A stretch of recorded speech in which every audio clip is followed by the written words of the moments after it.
우리는 지난주에 이 질문으로 말씀을 시작했습니다.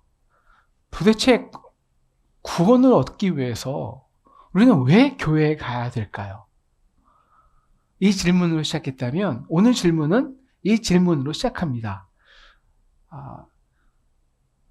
도대체 새 사람이 된다는 것은 뭘까요? 라는 것이죠.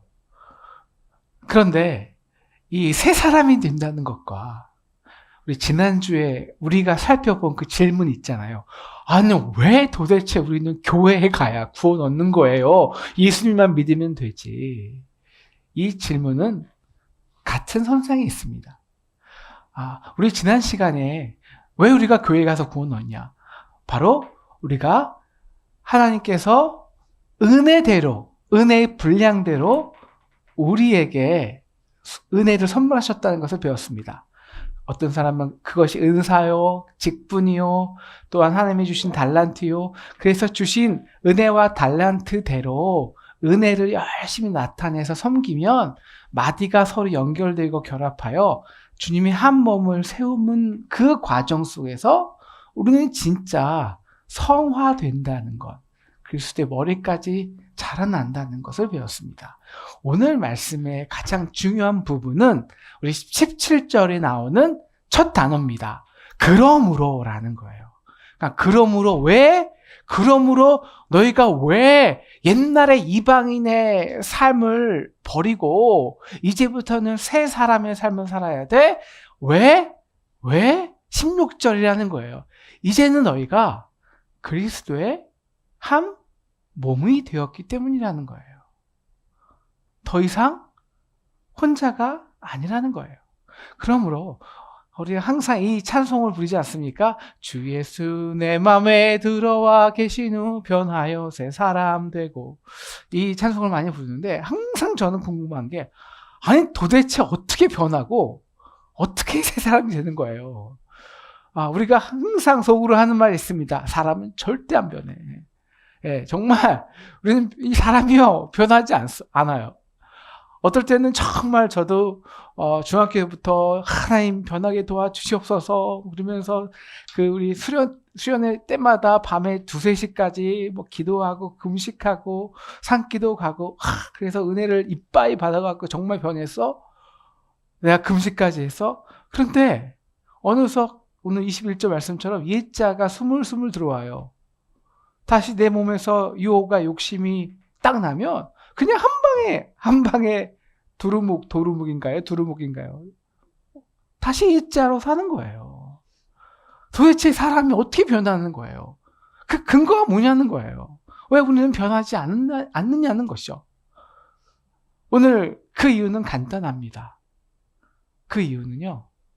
그리고 왜 먼저 사람이 변화될 수 있냐? 그 근거는 우리가 노력하기 때문이 아니에요. 우리가 열심히 선행하고 결심하고 이제는 선행하고 옛것 죽이고 그렇게 물론 노력해야죠. 물론 열심히 말씀대로 순종해야죠. 그런데 옛자가 다시 나타나면 어쩔 수 없어요. 다시 돌아가요. 그 근거가 뭐냐? 오늘 설교 제목을 함께 읽겠습니다. 시작! 새 사람을 입으라. 자, 오늘 말씀에서 이 새 사람을 입으라는 24절 말씀을 우리 같이 보여주세요. 자, 24절 말씀에서 우리가 어떻게 새 사람이 되냐? 여러분, 물론 심령이 새롭게 되어야 합니다. 근데 이 된다는 것도 수동태예요. 내가 되는 게 아닙니다. 그래서 결국 새 사람으로 너희가 새 사람이 되라? 오늘 하나님께서 사도 바울이 야, 너 새 사람 되라고 말했나요? 아니에요. 그럼 뭐라고 말했나요? 24절에 새 사람을 입으라. 네, 새 사람은요 입는 거예요. 이렇게 입는 거. 영어로 하면 put on이라는 거예요. put on, 걸치는 거예요. new self, 새로운 사람을 걸쳐시는 거예요. 그러니까 예수 그리스도가 누군가가 우리를 위해서 새 옷을 열심히 이렇게 새 옷을 싹 지은 다음에 정말 참 제가 우리 이제 하은이가 새로운 고등학교 때 딱 입학을 했는데요. 지난주에 새로운 고등학교 그 고등학생 교복을 입었어요. 중학교 교복을 벗고 딱 하나 바뀌었거든요. 딱 고등학교 교복을 입고 오는데 와, 진짜 고등학생이 된 것처럼 성숙해 보이는 거예요. 네, 새 옷을 입는 거예요. 내가 노력한 게 아니라. 그 이유는 무엇이냐? 딱 하나라는 거예요. 이제 더 이상 우리는 혼자로 살 수 없어요. 그러므로 이제는 우리가 그리스도의 몸을 세우는 한 서로 지체로 살기 때문이에요. 바로 이것이 그 근거라는 거예요. 근거. 하나님께서 너에게 새 옷을, 새 사람이라는 옷을 주셨어라는 거예요. 근데 이 새 사람은요, 우리가 은혜로 된 그 새 사람은 절대 혼자 살 수가 없어요. 왜? 그 목적이 이제 서로 지체를 이루어서 그리스도의 몸을 이루어야 우리가 그리스도의 머리까지 성장하는 그 그리스도의 몸이 되는 삶으로 살 수밖에 없거든요. 그러면 그 새 사람이 무엇이냐? 그 새 사람의 옷이 무엇이냐는 것이죠. 그 새 사람이라는 옷을 입으라고 하는데, 우선 우리가 왜 이 옷으로 비유했는지를 우리가 자세히 살펴보아야 될 것 같아요. 여러분, 옷이라는 건요, 우리 아까 말씀드렸지만 단지 몸에 걸치는 비유가 아니라 우리 삶의 자세, 삶의 방향성, 삶의 목적을 나타냅니다. 삶의 방식이에요. 자, 우리 여기 몇 분들 의사도 계시지만, 자, 우리가 알몸 있을 때는요, 평상복 입었을 때는 저 사람이 의사인지, 뭐 경찰인지, 소방관인지 아무도 모르지 못해요. 그런데 어떤 사람이 딱 의사 가운을 딱 입었어요. 그럼 그 사람의 성향이 어떤 거 간에 그 순간부터는 누구에게 전폭적인 관심이 있는 거예요? 누굴 위해 사는 거예요? 환자를 위해 사는 거예요. 자, 어떤 연약하고 나약한 젊은이가 있었습니다. 자, 그 사람이 군인에 갔어요. 군복을 입어요. 그럼 어떻게 됩니까? 어쩔 수 없이 어떤 삶의 형태로 살아야 되는 거예요? 나라를 위해서 온몸을 바치는 거예요. 이게 옷이에요. 그 사람이 잘나서요? 아니요. 그 삶이 그렇게 주어진 거예요. 어떤 사람이 집에서는 술 먹고 방탕하고 자신만 알아요. 그런데 소방관이에요. 소방관이 옷을 입어요. 그럼 그 사람도요, 그 옷을 입으면 불구덩이에 그 자기만 알던 사람이 확 들어가는 거예요. 왜요? 그 사람이 변해서? 아니요. 새 옷을, 삶의 새로운 양태를 얻었기 때문이에요. 이게 새 사람을, 그래서 우리는 입는 거예요. 입는 거. 오늘 이 그리스도의 이 새 옷은 성경에서, 이게 사실 창세부터 끝까지 요한계시록까지 끝까지 동일한 선상이거든요. 창세기에서 우리가 인간이 죄를 짓자 하나님께서 자신의 벌거벗음을, 이 공허한 벌거벗음을 알잖아요. 그래서 하나님 뭘 지어주시나요? 가죽옷을 지어주시죠. 이 가죽옷이 결국 뭐가 되냐면 그리스도의 옷이 되는 거예요. 그리스도의 옷. 그래서 우리가 오늘 살펴볼 것이지만 이 세 사람의 옷은 그리스도의 옷이에요. 그 그리스도의 옷은 갈라디아서 말씀 보여주시고요. 갈라디아서 3장 17절 같이 그리스도와 연합을 말해요. 누구든지 그리스도와 합하기 위하여 세례를 받는 자는 그리스도의 옷을 입었느니라. 이 세례란 그리스도와 함께 죽고 그리스도와 함께 사는 것인데요. 이 그리스도의 옷이란 이거예요. 우리가 본질적으로는 우리가 죄인이에요. 죄인이에요. 그렇지 않아요? 그런데 우리가 이 죄인이, 이 허물 많고 이 더럽고 이런 죄인이 어떻게 옷을 입냐고요. 아니, 맨 처음에는 옷을 입으려 하지도 않아요. 왜 그게 더러운 줄 모르니까. 그런데 그 사람에게 놀라운 하나님의 사랑이 부어지는 거예요. 빛으로. 그럼 그때 이 내가 입고 있던 그 벌거벗음의 실체를 아는 거거든요. 실체를. 바로 그때 그리스도의 연합이란 옷은요, 하나님이 어떻게 그 순간에 그 벌거벗겨진 우리에게 가죽옷, 그리스도의 옷을 지어주시냐, 이거예요. 하나님이 당신의 아들, 그 거룩한 아들을, 그 아무 흠없는 자신의 아들을, 아니 하나님 자신을 죽이시는 거예요. 가장 끔찍한 죄인으로. 그래서 우리에 있는 모든 필티한 더러운 죄의 허물을 자신의 몸으로 받으시고 그 피를 다 흘려서 그 거룩한 보혈의 피로 우리에게 순한 어린 양 같은 흰 옷을 지워주는 거예요. 그리고 야, 너 이 옷 입어. put on 이라는 것이죠. 이게 우리가 그리스도의 옷을 입는다는 거예요. 그래서 오늘 에베소서 4장 24절은 이렇게 말하는 거죠. 하나님을 따라 의와 진리와 거룩함으로 지으심 받은, 내가 짓는 거 아니에요. 십자가 그 현장에서 하나님께서 우리를 너무 사랑하시기 때문에 우리의 그 죄를 위해서 당신의 사랑하는 아들의 흠없는 어린 양의 피를 탁 잡을 때 그때 의로운 옷이 완전히 지어진 거예요. 그게 진리고요. 그게 거룩함이에요. 여러분, 거룩이란 거는 하나님이 인간과 분리돼서 나 혼자 있고 인간은 죽어가 아니라 그 거룩한 하나님이 우리를 위해서 완전한 죄인이 될 수 있는 사랑이 거룩함이에요. 그 옷을 십자가에서 다 예수님이 물과 피를 다 흘리심으로 해서 그 새 사람의 옷을 지어준 거예요. 그리고 너 입으라는 거죠. 그런데 이것을 입는다는 것이 무엇이냐 라는 거죠. 이것을 우리가 구체적으로 자세하게 설명하기 위해서 오늘 이 새로운 우리가 이 과정 있잖아요. 새로운 옷을 입는 과정을 오늘 이 사도 바울은 22절, 23절, 24절에서 구체적으로 22절부터요. 구체적으로 말하고 있습니다. 먼저 옛사람의 옷을 벗어 버리는 거예요. 유혹의 욕심을 따라 썩어져 가는 건 나중에 좀 자세히 보겠고요. 옷을 벗어 던지는 거예요. 왜 옷을 벗어 던지냐? 하나죠. 왜? 그 사랑이 나를 비추기 때문에. 이젠 아는 거예요. 그 부끄러움을.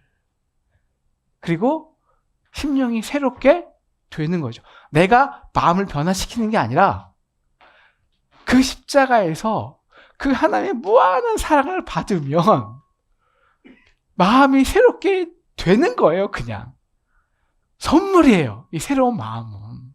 그래서 십자가에서 그리스도를 하나님께서 지어놓으신 그 옷을 입는 것이죠.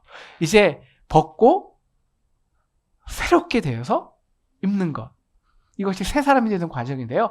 오늘 이것을 우리가 구체적으로 이제 살펴보기를 원합니다. 자, 22절에 이 유혹의 욕심을 따라 썩어져가는 구습, 그 옛사람의 모습을요. 오늘 사도 바울은 17절부터 19절까지 자세하게 기록되어 있습니다. 우리 17절을 같이 한번 보실까요? 자, 이렇게 말하죠. 그러므로 이제부터 너희가 주 안에서 증언하노니 너희는 이방이라는 과거의 삶입니다. 그 마음에 이방인의 삶이라는 것은 마음에 허망한 것으로 행함같이 행하지 말라라는 거예요. 그러니까 순서가 세 개예요. 17절에 마음의 허망함으로 시작해요. 공허함. 그런 것이 마음의 허망함으로 시작해서 18절 보시면 뭐가 되냐면 그것이 그럼 총명이 어두워져요.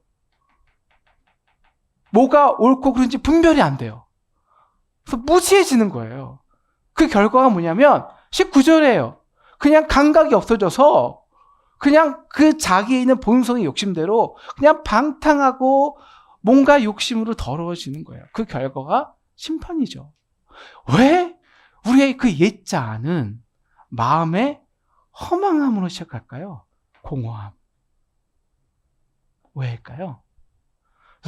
우리가 죄 짓는 그 상황과 그 본질을 자세히 보시면요, 이 공허함과 굉장히 관련이 있습니다.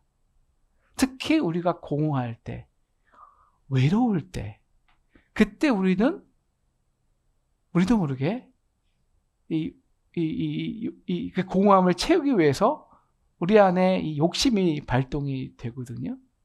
여러분, 이 마음의 공허함이란 이런 거예요. 여러분, 우리는 하나님이 우리를 지으실 때 어떻게 지으셨냐면요, 우리를 하나님이 영의 호흡으로 부르셨잖아요. 그래서 그 영의 호흡이 우리 안에 있어야, 이것이 모든 철학자들의 동일한 파스칼이나 성 어거스틴이나 하나님이 우리와 함께하기 위해 우리의 공간을 지어놓으셨는데 그것이 영이고요. 그 영에 하나님이 싹 들어오셔야 우리는 진짜 컴플리트한 존재로 살아가는 거예요. 만족한 존재. 근데 우리가 죄인이 된 순간 하나님을 모셔 들어올 수가 없잖아. 밀어낼 수밖에 없어요. 본질적으로. 그 상황이 공허예요. 공허. 그 공허함 속에는 우리의 영으로 하나님을 모셔야 하는데 하나님을 모실 수 없으니까 대신해서 영이 아니라 뭐가 작동하냐면 육의 욕심이 작동하는 거예요. 그래서 그 공허함을 영으로 채워내야 되는데 육의 그 욕심과 공허함이 계속 채워내는 거예요. 계속. 그래서 여러분, 이 대부분 우리가 죄를 질 때는요, 외로울 때예요. 마음이 공허하고 헛헛할 때. 그때 이 제어가 안 돼요. 제어가. 제가 유학 생활을 하면서 MBA를 할 때 우리 다 잘하는 S대 나오고 굉장히 스마트한 형이 있었는데 그 형이 잠깐 그 형의 형수하고 아이들이 한국으로 나갔어요. 그때 그 형이 그 선배 몇 명하고 좀 이렇게 마음이 혼자 외로우니까 그 몇 명 친구들하고 저희는 필라델피아에 있었는데 아틀란틱 시티 가서 이걸 땡긴 거예요. 근데 알고 보니까 이분들이 3, 4일을 연속 땡기셨더라고요. 그래서 10만 불을 이루셨어요. 그래서 그 아버지한테 어떻게 돈을 못 내니까 그냥 다시 집으로 한국으로 돌아간 것을 제가 봤는데요. 여러분, 저는 너무 깜짝 놀랐어요. 저는 나름대로 제가 눈이 아직 부족한 것이겠죠. 괜찮게 봤거든요. 우리가 잘 아는 대선 주자. 한 방에 갔던데 그 대선 주자 말고 우리가 많은 유명인들, 정치인들, 우리가 아니 어떻게 저 사람이 미쳤나? 근데요, 다 그 원인은요, 공허함이에요. 그러면 우리 안에서 이게 발동되면 무지해져요. 분별이 안 돼요. 그 사람들이 바보겠습니까? 몰랐겠습니까?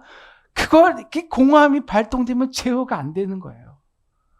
그냥 나도 모르게 채워놓다 보면 무엇이 선인지, 무엇이 기준인지, 무엇이 옳음인지 망각해봐요. 이것이 무지함이에요. 그렇게 돼서 그냥 욕심으로 채우나 보다 보니까 나중에 보면 어떻게 내가 이런 짓을 하지? 이런 짓을? 왜 그럴까요? 왜 그럴까요? 나로 살기 때문에요. 나라는 에고라는 셀프. 왜 우리는 나라고 사는 것이 그렇게 힘들까요? 공허할까요? 참 외롭고요. 버거워요. 그래서 이 많은 현대인들의 우울증과 아픔이 이 현실에서 이 홀로 살아야 되는 버거움이에요. 버거움. 그래서 하나님이 우리에게 주신 선물이 있어요. 믿건 믿지 않건. 뭐냐면 가정이라는 거예요. 함께 살으라는 거예요. 그래서 가정이 참 건강해야 우리가 죄를 짓지 않아요. 공허함의 죄. 그런데 이 가정이라는 것도요, 우리가 가정이라는 것도요, 사실 이 한계가 있어요. 가정도 결국 부부도 자녀도 이 나라는 범주를 벗어나지 못해요. 그래서 내 욕심으로 이 허망한 나의 허망이 자녀에게 투영돼서 남편에게 투영돼서 그 허망함이 자녀를 위한 욕심으로 살아요. 그래서 또 무지해져요. 감각이, 옳은 감각이 방향성이 없어지고 그것을 위해 살다가 서로 가정 구성원 모두 피폐해지는 경우가 참 저는 교육을 하면서 상담하면서 많이 보게 돼요. 바로 이러한 우리를 위해서, 그래서 하나님이 주신 진짜 선물이 있다는 거예요. 선물. 이 선물이 뭘까요? 바로 요한복음 4장에서 바로 그 마음의 공허함과 헛헛함을 위해서 남편 5을 바꿨던 이 사마리아 여인에게 주셨던 선물이에요. 참 저는 이 여인은 너무 좋습니다. 이게 그 당시 진짜 페미니스트였거든요, 이 여인이. 어쨌든 그 여인에게 예수님이 이렇게 말했어요. 야, 너가 이 하나님의 선물을 줄 내가 누군지 알았더라면 하고 자기를 소개해요. 진짜 선물. 그 여인에게 그 공허함을 채워줄 선물. 그래서 4장 10절에서 이렇게 말하죠. 야, 내가 생수를 내게 주었다 하면서 내가 주는 그 선물은, 생수는 그 속에서 영원히 계속적으로 샘솟는다는 거예요. 내가 이 우물은 마시면 계속 마시지만 계속 목말려요. 하지만 내가 주는 물을 먹는 자마다 영원히 목마르지 아니하고 그 속에서 뭐가 넘쳐흐른다고요? 샘솟는 샘물이 넘쳐 흐르는 거예요. 여러분, 이게 굉장히 중요합니다. 이게 하나님이 주시는 그리스도의 옷이라는 선물의 가장 본질적인 핵심이에요. 그 전에 나로 사는 공허함은 아무리 채워도 채워지지가 않아요. 나니까. 거기에 하나님이 계셔야 되는데, 사랑이 있어야 돼요. 그런데 하나님이 주시는 물은요, 영생은요, 선물은요, 그걸 완전히 채워서요, 그리고 계속 흘러서요, 방향이 바뀌는 거예요. 역순이에요. 나로 채우는 이 순에서 흘러 넘치는 거예요. 방향이 안쪽이 아니라 바깥쪽이에요. 바깥쪽. 근데 흘러 넘치기 위해서는 대상이 있어야 될 거 아니에요. 대상. 근데 흘러가야 되니까. 그 대상이 뭐냐? 오늘 25절. 그런즉 각각 우리가 거짓을 버리고 이웃과 더불어 참된 것을 말하라. 이는 우리가 서로 지체가 됨이라. 바로 이거예요. 서로 지체가 됨이라.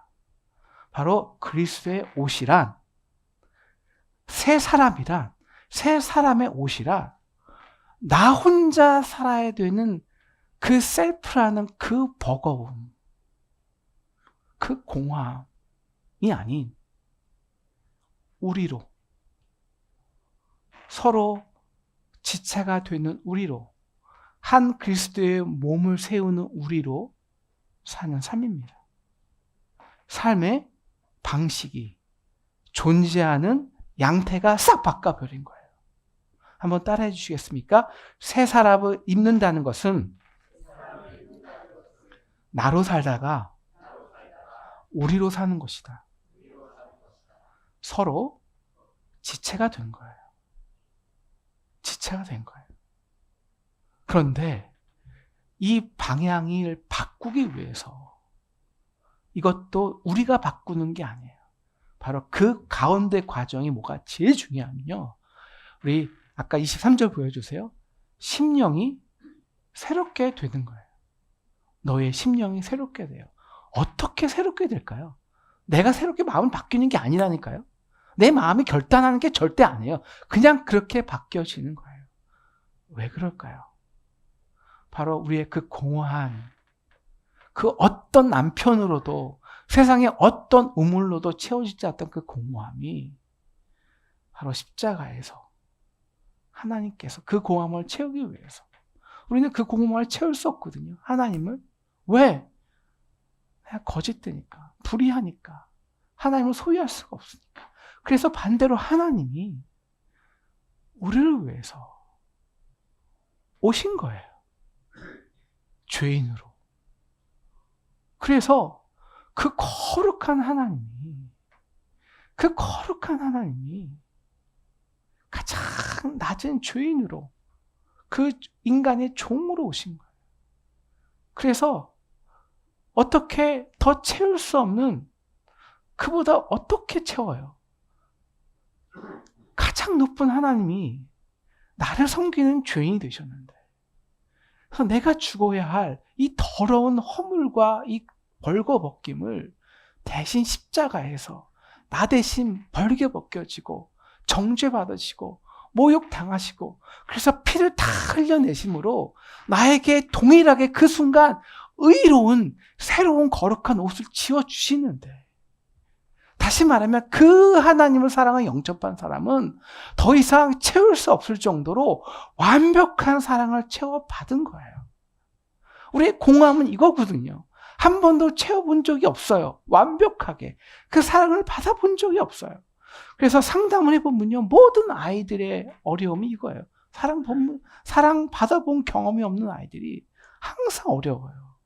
그런데 우리가 비록 부모의 사랑을 안 받더라도 정말 십자가에서 그 사랑이 나를 비출 때, 그래서 이 부끄러운 허물을 내가 벗어버려야 되는데, 그 사랑을 받아야 되는데, 이 두려움 가운데 있을 때 바로 그 순간, 아니야, 내가 십자가에서 너를 위해서 하나님이 죄인 됐고, 너를 위해서 그 거룩한 능력자 하나님이 가장 연약한 자가 되어서 이 거룩한 그 보혈의 그 피 흘림으로 이 옷을 지어줬어.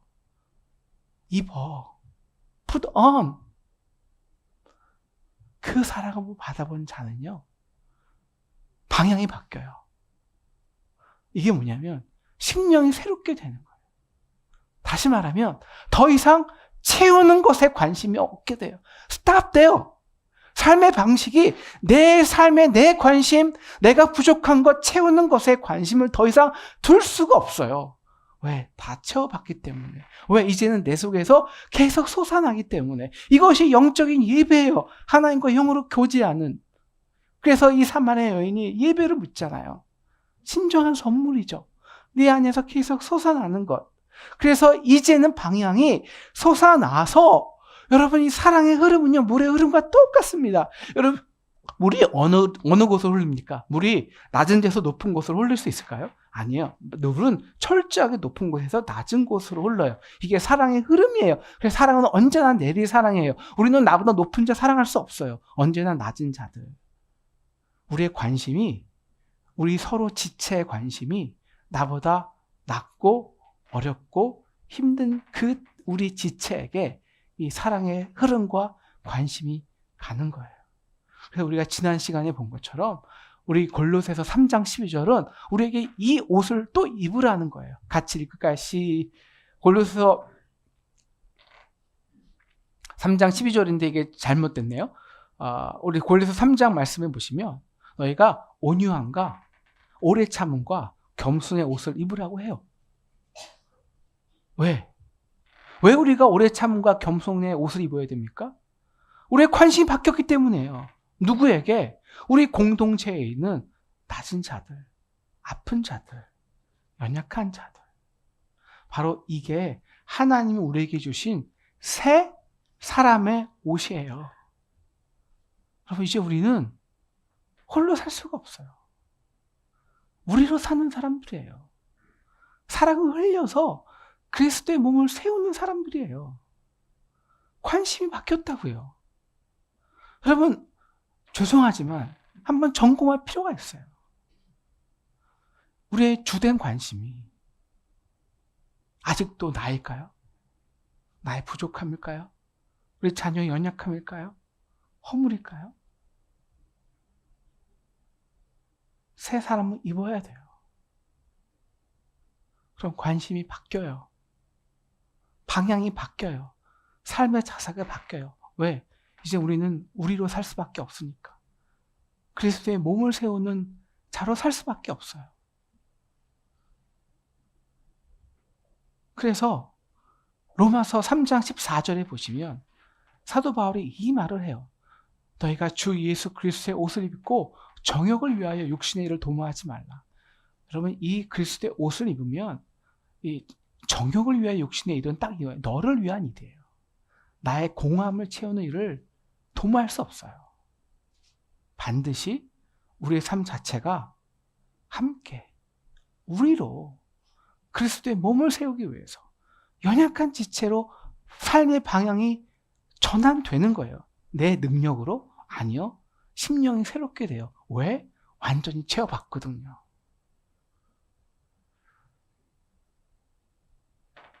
우리 지난 시간에 받은 우리 배운 대로 근데 이 하나님이요 이 은혜의 분량을 서로 다르게 주셨어요. 어떤 사람은 은사와 직분과 달란트를 다 달라요. 그래서 너무 감사하죠? 그래서 내가 저 사람에게는 이게 낮아서 저 사람에게 이 사랑을 받았지만 또 저 사람에게는 내가 더 좋은 게 있어서 더 흘려줘요. 이렇게 서로 교회 안에 흐름이 풍성해지는 거예요. 서로를 향한 관심이, 서로를 향한 배려가. 그래서 그리스도의 한 몸을 입어요. 그러면 물론 우리 아직은 물론 처음에는 죄인이에요. 죄인인데 그냥 그리스도의 옷으로 입혀준 거예요. 그래서 칭의예요. 우리는 아직 죄인이라고요. 옷만 새로운 옷을 입었을 뿐이에요. 그런 사람들이 교회에 새 사람을 입어서 어쩔 수 없이 함께 살아갈 때 은혜 때문에 그래서 은혜를 흘릴 때 그 사람들이 점점점 뭐가 되냐면 진짜 그리스도의 몸이 되는 거예요. 그러면 그 사람이 진짜 성화되는 거예요. 진짜 그냥 옷만 입은 게 아니라 그 속에는 속사람까지 그리스도가 되는 거예요. 몸이 되니까. 이게 진짜 성화거든요. 오늘 이것을 사도 바울이 이제 마지막에 26절부터 구체적으로 이 삶이 어떤 삶인가를 우리에게 알려줍니다. 26절 보시면 분을 내어도 죄를 짓지 말며 해가 지도록 분을 품지 말라. 예, 우리는 아직 죄인이에요. 분은 당연히 나요. 분 날 수 있어요. 화날 수 있어요. 그런데 해가 지도록 분을 품지 말라는 거예요. 왜냐? 방향이 바뀌었기 때문이에요. 우리가 분을 낸다는 것은 상대의 연약함과 허물과 이 악이 나에게 상처가 된다는 거예요. 어떻게? 이 방향은 나예요. 나에 대한 방향이에요. 근데 나에 대한 관심, 어떻게 나에게 이렇게 상처를 줘? 나에 대한 관심이 오래 머물 수가 없어요. 왜? 우리 서로 지체가 된 거니까. 은혜로 사는 사람들이니까. 은혜를 나타내야 되니까. 그래서 이게 관심이 오히려 그때 바뀌돼요. 하루, 2시간, 3시간 기분 나쁘지만 어느새 방향이 바뀌어요. 제가 얼마나 연약했으면, 얼마나 힘들었으면, 얼마나 아팠으면. 그래서 나도 모르게 측은히 여기고 불쌍히 여기는 관심의 전환이 이루어지는 거예요. 우리 29절 보시면요. 더러운 말, 우리 아직 죄인이에요. 칭의예요. 그냥 그 그리스도의 새 옷만 입었을 뿐이에요. 속에 있는 더러운 말 나와요. 하지만 입 밖에 낼 수는 없어요. 왜? 서로 살아가는 사람들이니까. 그렇다고 우리가 이중적으로 교회에서 그냥 속에는 이런데 그냥 겉으로만 나이스하고 아니요. 그건 서로 사는 게 아니에요. 그건 아직도 개인으로 사는 거죠. 우리 진짜 공동체로 살아가면 허물 드러나고요. 연약함 다 드러나요.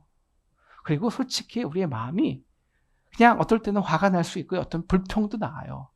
네, 썩 나와야 되는 게 자연스러워요. 하지만 말을 하더라도 그렇게 시작하지만 그렇게 이 공동체에 주신 새로운 옷이란 놀라운 선물은요. 그렇게 말을 하더라도 서로가 말을 하다 보면 은혜가 붙어요. 그래서 나도 모르게 결국 결론은 은혜를 끼쳐요. 덕을 세우는 덕이 굉장히 중요한데요. 덕이란 mutual edification, 서로 세워주는 거예요. 불평하더라도 힘들더라도 말을 하면서 생각해보니까 그런데 그렇게 했어. 사정이 있겠지. 아파서 그럴 거야. 옆에 사람이 알고 보니까요. 그 사람 지금 이런 문제 있대요. 기도해줘야겠구만. 그렇게 결국 방향이 그쪽으로 바뀌는 거예요. 은혜를 끼치는 거예요. 그래서 우리의 이 죄, 우리의 상처가 우리의 이 인간의 연약함으로 인한 그것이 오래 가지 않는 거예요. 이게 마귀의 틈을 주지 않는 거고요. 성령을 근심하게 하지 않는 거예요. 우리 28절에 보시면 우리가 새 사람이 된다는 게요. 옛날에 도둑질 하다가 우리가 이제 도둑질 하지 말고 내가 이제 선행을 하자. 이 도둑질 하다가 선행하면 새 사람이 되는 걸까요? 아니요. 바리새인들도 선행 다 해요. 이 세상에 나쁜 일 하는 사람들일수록 오히려 자기가 선행한 사람들 많습니다. 여러분, 그게 아니에요. 도덕적인 게 아니에요. 여러분, 왜 우리가 도둑질 합니까? 왜 장발장이 도둑질 했을까요? 관심은 자기였거든요. 자기의 상황과 연약함과 아픔에 올인되는 사람은 내가 이것을 훔치는 게 정당화돼요. 그것을 훔치는 것보다 왜? 내가 훨씬 더 힘드니까. 그것을 훔치는 사람들의 아픔을 볼 수가 없어요. 그래서 도둑질하는 거예요. 근데 그 사람이 채워지잖아요. 십자가의 사랑을 받잖아요. 완벽한 체험을 얻잖아요. 그래서 속에서 샘물이 나잖아요. 그러면 방향이 바뀌어요. 오히려 저 사람의 연약함을, 가난함을. 그래서 어쩔 수 없이 심령이 바뀌어서 구제하는 거예요. 봉사하는 거예요. 이것이 새 사람이에요. 새 사람. 오늘 우리가 이 새 사람을 입을 수 있는 저와 여러분 되기를 주님의 이름으로 축원합니다. 여러분, 우리 새 사람을 입으셨습니까? 입었어요. 왜? 우리는 여기 있기 때문이에요. 우리가 받은 십자가의 은혜가 아니면 지금 저와 여러분이 도대체 여기 있을 이유가 0.01%라도 있나요? 없어요. 다 은혜를 선물 받아서 우리의 공허함이 십자가의 은혜로 채워졌기 때문에 서로 다르지만 그 다름이 때때로는 화가 나고 때때로는 신경 쓰이고 불편하지만 은혜로 있는 거예요. 우리가 이제는 더 이상 나로 살아가는 자들이 아니라 우리로 살아가는 저와 여러분 되기를 기도합니다.